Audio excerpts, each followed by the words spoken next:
Bonjour l'œil de l'e-santé, donc je suis Valérie Moulin, je suis directrice de la communication et de l'expérience patient donc à l'hôpital Foch. L'expérience patient est vraiment quelque chose de fondamental à l'hôpital qu'on travaille maintenant depuis 2018, qui fait partie du plan stratégique de l'hôpital, de l'ADN de l'hôpital, de par les différents outils qu'on a déployés, notamment beaucoup d'écoute de nos patients, d'outils faits avec nos patients. Donc oui, l'expérience patient est un sujet important pour l'hôpital Foch. On a commencé la démarche en allant voir ce qui se faisait à l'extérieur, et notamment en 2018, j'ai fait un voyage à Cleveland qui a été très inspirant pour moi et qui a été le déclic en fait pour travailler sur ce sujet à Foch.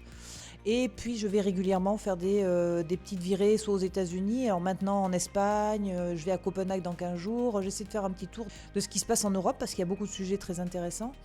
Donc le principe de l'expérience patient à Foch, c'est de vraiment travailler avec les patients qu'on accueille sur les différentes étapes de leur parcours, mais vraiment de les impliquer dans les étapes du parcours et aussi dans les outils qu'on met à leur disposition pour mieux appréhender leur parcours. C'est-à-dire que, pour vous donner un exemple concret, dans les hôpitaux, on a beaucoup de papiers, on a beaucoup de livrets, on a beaucoup d'applications à un moment donné qui ont été faites, de numérique. Mais on s'est rendu compte que les patients ne les utilisaient pas obligatoirement toujours, et donc on a arrêté ces outils numériques. Et donc on a pris un parti pris à Foch, c'est de faire les cahiers des charges et de travailler différemment, c'est-à-dire faire les cahiers des charges avec les patients et les patientes, en leur disant de quoi vous avez vraiment besoin aujourd'hui comme outil de com ou numérique pour mieux appréhender votre parcours. Et en fait, le fait d'avoir changé, c'est une vraie méthode de travail, d'avoir changé cette méthode de travail fait qu'on est arrivé à travailler sur les innovations au service du patient, et c'est surtout des innovations qui sont utilisées aujourd'hui. Et la deuxième partie très importante de Foch, on écoute beaucoup nos patients. On a énormément de verbatim, on avait beaucoup de verbatim qui venaient soit de Google, de Merci Docteur.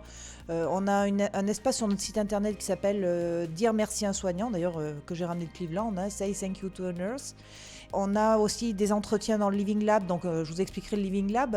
C'est un lieu d'accueil pour nos patients toute la journée avec une responsable de l'expérience patient qui est là pour écouter les patients aussi bien dans leur expérience positif que leur expérience négative. Et donc tous ces verbatim, aujourd'hui, on les analyse à travers un outil d'intelligence artificielle qui est Better World et qui nous permet d'avoir des statistiques des sujets les mieux appréhendés par notre établissement et les moins bien, et donc de traiter les sujets au fur et à mesure. Alors soit c'est beaucoup d'irritants du quotidien, et donc ça, on le fait automatiquement avec une intendante, avec un électricien, avec un médecin, avec une soignante. Et quand c'est des sujets de fond, là, on se rend compte que quand un patient nous fait ressortir un sujet 3-4 fois, il faut qu'on fasse des ateliers beaucoup plus en profondeur pour appréhender le sujet. Et là, dans ce Living Lab, on fait des ateliers collaboratifs avec les patients, avec les médecins, avec les soignants du service, et on essaie de trouver des solutions.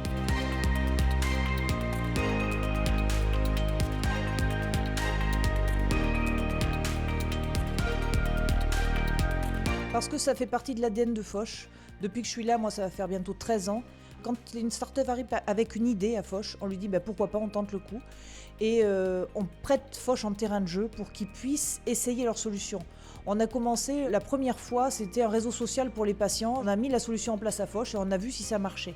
Et c'est toujours intéressant de faire ça parce que ça donne une image de Foch déjà qui est très tournée vers l'innovation, mais en plus ça permet vraiment aux patients de vivre différemment leur parcours. Et donc ça nous a semblé important le 11 mars de mettre les startups avec lesquelles on a travaillé et qui sont toujours super fidèles.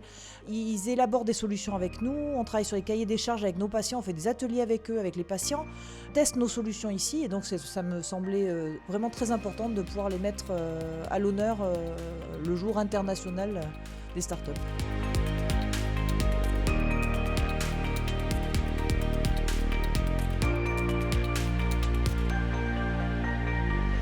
La solution Follow Me marche très bien chez nous, donc on l'a déployée dans un premier temps aux urgences, parce qu'en fait on se rendait compte qu'aux urgences on trouve le temps long, parce que dans tout service d'urgence de France on attend, mais on s'est rendu compte d'une chose en faisant nos interviews expérience patient dans les services, c'est que les gens étaient frustrés de ne pas savoir pourquoi ils attendaient. Et donc j'ai trouvé l'idée Follow Me de Firaz, notamment à Boukassem, vraiment hyper intéressante, parce qu'en fait Follow Me explique le temps d'attente.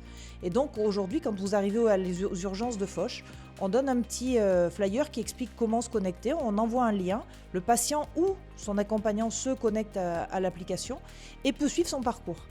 Et donc ça a changé les relations entre le médecin même dans les urgences.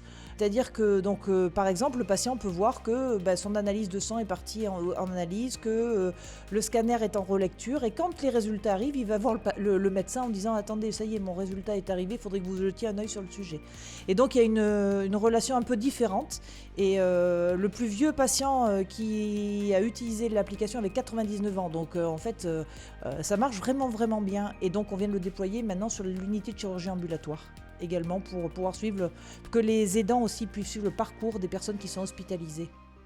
Au début, quand l'intelligence artificielle a émergé, elle a fait peur dans les hôpitaux en disant elle va remplacer l'humain, ça va être l'enfer, les médecins vont plus exister, les radiologues n'auront plus lieu d'être, enfin voilà, et ça va tuer l'humain. Et nous, je pense qu'on a appréhendé le sujet de façon différente. Je pense que aujourd'hui, l'intelligence artificielle fait des médecins augmentés, fait des agents d'accueil augmentés, et nous permet de se concentrer sur justement la relation d'humain à humain avec le patient.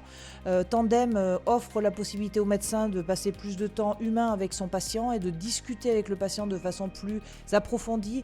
Tous les outils qu'on va déployer vont permettre ça et je trouve que c'est vraiment important. Je pense qu'il faut l'utiliser à bon escient, mais je pense qu'elle va vraiment changer la relation au patient et va permettre aux soignants aussi. On a une solution d'intelligence artificielle qui permet de faire les plannings. Ça prend beaucoup de temps aux soignants. Ils vont avoir du temps pour passer du temps dans les services avec leurs patients. Donc en fait, grâce à l'intelligence artificielle, quelque part, on remet l'humain au centre et je trouve que c'est important.